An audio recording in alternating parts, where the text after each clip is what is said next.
डर की दास्तां YouTube channel पर आपका स्वागत है दोस्तों।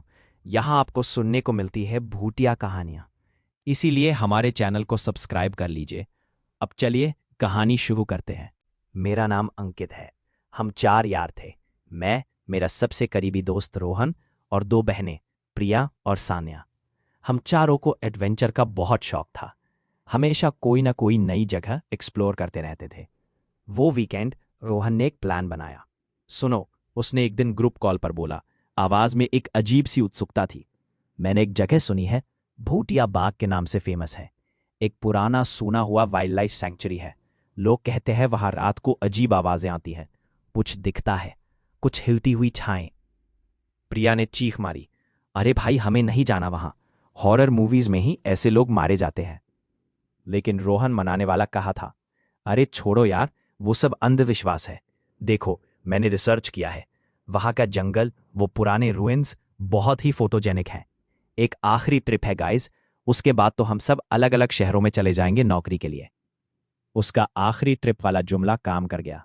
थोड़ी बहस के बाद हम सब तैयार हो गए। अगले ही दिन शाम को हम रोहन की पुरानी जिप्सी में सवार होकर निकल पड़े। गूगल मैप्स भी उस जंगल इलाके को अच्छे से नहीं जानता था, लेकिन रोहन ने कुछ पुराने ब्लॉग पढ़कर रास्ता याद कर लिया था। जब हम जंगल के अंदर घुसने लगे तो माहौल एकदम बदल गया। बाहर तक तो धूप थी, लेकिन यहां गहरे पेड़ों ने आसमान को आधा छिपा रखा था। हवा ठंडी हो गई, जिसमें एक अजीब सी गंध थी, जैसे कोई चीज सदियों से सड़ी हुई हो। चिड़ियों की आवाजें भी कम होती गईं, जैसे वो भी इस इलाके से डरती हों। अरे भाई, यहां तो वाकई सूना है, सानिया ने कहा, अपने आप को बहुत हिम्मत वाला दिखाने की कोशिश करते हुए। हम थोड़ी देर और आगे बढ़े। अचानक एक बड़ा जंग लगा हुआ दरवाजा नजर आया। उसके ऊपर लिखा था नीलकंठ वाइल्ड लाइफ सेंचुरी। वो दरवाजा खुला हुआ था, जैसे कोई इंतजार कर रहा हो। अंदर जाते ही एक विस्तार था, जहां पर कुछ पुराने कोने थे। शायद कभी चिड़ियाघर या कैफे रहा होगा। सब कुछ टूटा फूटा, बेजान सा पड़ा था। हवा और भी ज्यादा ठंडी हो गई।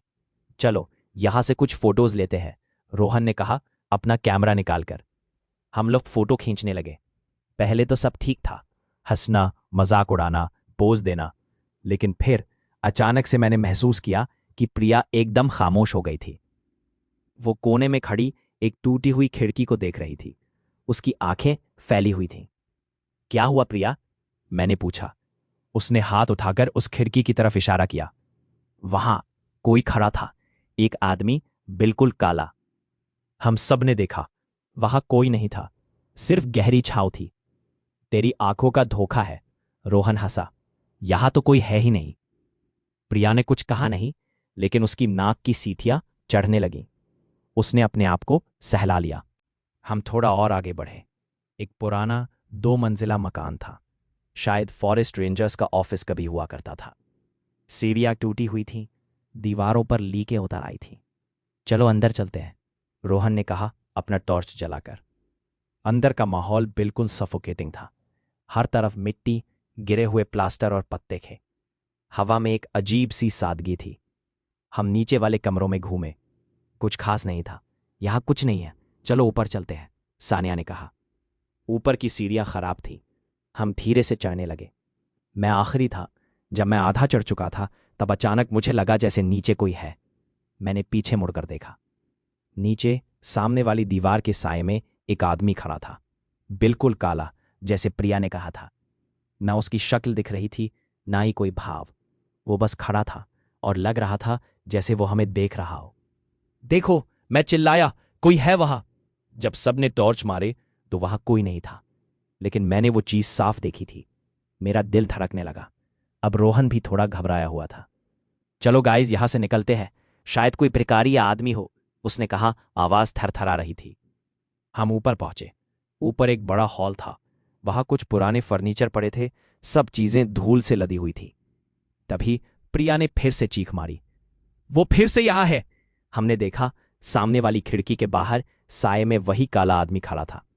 अब वो ज्यादा करीब था। मैं उसकी आंखें देख सकता था। वो आंखें थीं ही नहीं, सिर्फ काले गाली गड्ढे थे। भागो यहां से, रोहन चिल्लाया। हम दौड़कर सीढ़ियों की तरफ भागे। सीढ़ियां उतरते वक्त मैंने पीछे मुड़कर देखा। वो आदमी, चीज जो भी था वो सीढ़ियों के ऊपर से हमें देख रहा था। उसने अपना सिर एक अजीब सी तरह से टेढ़ा कर रखा था, जैसे कोई च्यूरा। हम दौड़ते हुए अपनी गाड़ी तक पहुंचे। गाड़ी शुरू की। रोहन ने एक्सेलरेटर फ्लोर किया और हम जंगल से बाहर की तरफ भागे। क्या वो था? क्या वो था? प्रिया रोते हुए पूछ रही थी। कोई पागल आदमी होगा, रोहन ने कहा, लेकिन उसकी आवाज से डर झलक रहा था। हम जंगल से निकलकर सड़क पर आए। सब थोड़े शांत हुए। लग रहा था कि हम बच गए। मैं नीचे झुककर अपना पानी की बोतल उठाने लगा, जो सीट के नीचे गिर गई थी। तभी गाड़ी के हेडलाइट ने एक बिल्ली को पकड़ कर आया, जो सड़क के किनारे खड़ी थी। वो बिल्ली बिल्कुल काली थी और उसकी आंखें, वो बिल्कुल उन आंखों जैसी थी जैसे उस काले आदमी की। वो बिल्ली हमें देखकर अजीब सी हंसी, जैसे मुस्कुरा दी। गाड़ी उसके पास से गुजरी। मैंने पीछे मुड़कर देखा। वो बिल्ली वहां नहीं थी। क्या हुआ? सानिया ने पूछा। कुछ नहीं, मैंने कहा, अपना गला ठंडा करते हुए। हम कुछ देर बाद एक ढाबे पर रुके। वहां चाय पी, थोड़ा रिलैक्स किया। हमने सोचा अब सब ठीक हो गया होगा। हमने गाड़ी फिर शुरू की। रोहन ने गाने चला दिए, थोड़ी हंसी मजाक की कोशिश की, लेकिन मैं सोचता रहा। वो बिल्ली, उसकी आंखें। घर की तरफ का रास्ता एक पहाड़ी रास्ते से गुजरता था। अचानक गाड़ी का इंजन खटखटाया और फिर बिल्कुल बंद हो गया। क्या हुआ? मैंने पूछा। पता नहीं, रोहन ने कहा, स्टीयरिंग को ठोकते हुए। इंजन फेल हो गया है। अजीब बात है, ऐसा तो कभी हुआ नहीं। हम सब बाहर उतरे। रोहन बोनेट खोलकर देखने लगा। अंधेरे में कुछ दिखाई नहीं दे रहा था। आसपास कोई गाड़ी नहीं थी, मोबाइल में भी नेटवर्क नहीं था। तभी पहाड़ी के नीचे जंगल की तरफ से एक आवाज आई। एक अजीब सी खरखरी आवाज, जैसे कोई बहुत भारी चीज पत्तों पर घसीट कर ले जा रही हो। कोई है? प्रिया ने डरते हुए पूछा। आवाज करीब आती गई। हम सब गाड़ी के पीछे छुपे। मैं धीरे से झुककर देखा। जंगल के किनारे से वही काला आदमी आ रहा था, लेकिन अब वो घसीट कर आ रहा था। उसके पांव थे ही नहीं, वो हवा में तैर रहा था। उसके हाथ लंबे पतले थे, जैसे सूख गए हों, और वो हमारी तरफ बढ़ रहा था। चलो यहां से, रोहन चिल्लाया। हम गाड़ी छोड़कर सड़क पर दौड़ने लगे। पीछे से वो खींचने की आवाज आती रही, घसीटने की आवाज। हम एक मोड़ पर पहुंचे। वहां एक पुराना टूटा हुआ बोर्ड पड़ा था, भूली बिसरी नगरी 2 किलोमीटर। कोई और चारा नहीं था। हम उसी तरफ दौड़ पड़े। थकान से चलते चलते हम एक सूनी सी बस्ती में पहुंचे। वहां घर थे, लेकिन अंधेरे थे। कोई दिया बत्ती नहीं जला रहा था। सब घर खाली उदास लग रहे थे। आसपास गहरी खामोशी छाई हुई थी। हमने एक छोटे से मंदिर में शरण ली। वहां भी कोई नहीं था। हम अंदर जाकर दरवाजा बंद करके बैठ गए। यहां कोई नहीं है, पूरा गांव सूना पड़ा है, सानिया ने हाँफते हुए कहा। मैंने मंदिर के अंदर देखा। मूर्तियां टूटी हुई थीं। दीवारों पर अजीब से निशान थे, जैसे किसी ने खून से बनाए हों। तभी बाहर से वही आवाज आई, घसीटने की आवाज। वो आ गया था। प्रिया ने अपना मुंह दबाकर चीखने की कोशिश की। हम सब एक दूसरे से चिपक गए। वो चीज मंदिर के दरवाजे के सामने आकर रुक गई। हम उसकी परछाई देख सकते थे, जो दरवाजे की दीवार पर पड़ रही थी। एक लंबी टेढ़ी हुई परछाई। दरवाजा धीरे से खुलने लगा। कोई धक्का दे रहा था। रोहन ने आसपास देखकर एक लंबी लोहे की सुई उठा ली। पीछे हट जाओ, उसने कहा। दरवाजा जोर से खुला और अंदर आया एक बुजुर्ग आदमी। उसकी आंखें फीकी थीं, जिस्म झुका हुआ था। वो एक लाठी के सहारे खड़ा था। कौन हो तुम लोग? उसने कांपती आवाज में पूछा। हम थोड़े शांत हुए। कोई इंसान था। हमें मदद चाहिए, रोहन ने कहा। कोई हमें पाला कर रहा है। बुजुर्ग ने हमें गौर से देखा। उसकी आंखें गहरी उदास थीं। वो तुम्हें पाला कर रहा है क्योंकि तुम उसकी लहरती पर आए हो। ये नगरी, ये गांव, ये सब उसी का है। हम सब उसी के हैं। किसका? मैंने पूछा। गला सूख रहा था। उनका कोई नाम नहीं है। वो यहां के राजा थे, बहुत साल पहले। वो अत्याचारी थे। एक ऐसी विद्या जानते थे जिससे वो अपना आत्मा को मौत के बाद भी जिंदा रख सके, लेकिन उसके लिए उनको हर साल एक जान की जरूरत थी, एक बलिदान। बुजुर्ग ने आगे बताया, जब ब्रिटिश आए तो लोगों ने उनका साथ दिया।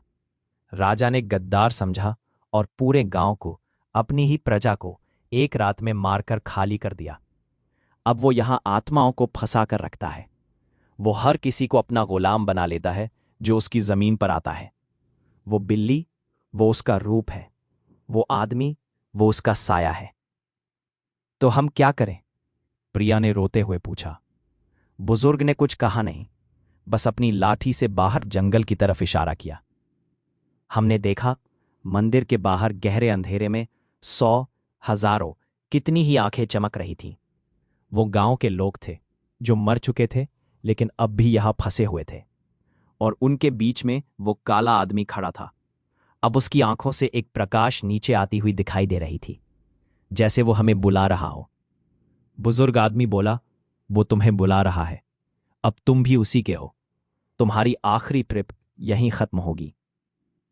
वो काला आदमी अपना हाथ उठाकर हमें बुलाया, और हम में से कोई हिलता तक नहीं था, जैसे हम पर कोई जादू हो गया हो। हम अंदर से जानते थे कि अब कोई बाहर निकलने का रास्ता नहीं है। यह हमारी आखिरी ट्रिप थी और ये कहानी खत्म नहीं होने वाली।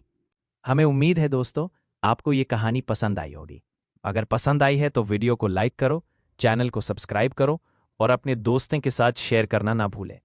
मिलते हैं नई कहानी के साथ, तब तक के लिए बाय।